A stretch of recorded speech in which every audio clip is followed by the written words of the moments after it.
Hi hello lovely people, welcome back to Runali hybrid పిల్ల channel. మేము రీసెంట్గా ఎర్కాడ్ వెళ్ళామండి.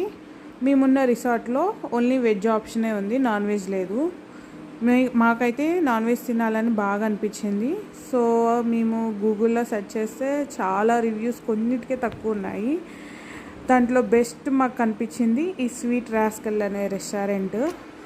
చాలా బాగుందండి. ఇలా మనం లోపలికి ఎంటర్ అవుతుంటే ఇలా చాలా మెసేజెస్ ఉంటాయి, బాగుంటాయి. అండ్ గ్రీనరీగా ఉంటుంది, అలానే పెట్స్ ఉంటాయి, చిన్న పప్పీ ఉంది, చాలా బాగుంది. మేము గూగుల్లో సెర్చ్ చేస్తే టాప్ రివ్యూస్ దీనికే ఉన్నాయండి. సో ఒకసారి ట్రై చేద్దామని వచ్చాం కానీ చాలా బాగుంది ఫుడ్ అయితే. అండ్ ఇక్కడ ఏంటంటే మనం ఆర్డర్ ఇచ్చిన తర్వాత వాళ్ళు కుక్ చేయటం స్టార్ట్ చేస్తారండి. మనం ఆర్డర్ ఇచ్చిన 20-25 మినిట్స్కి మనకి రెడీ అవుతుంది ఫుడ్ అనేది.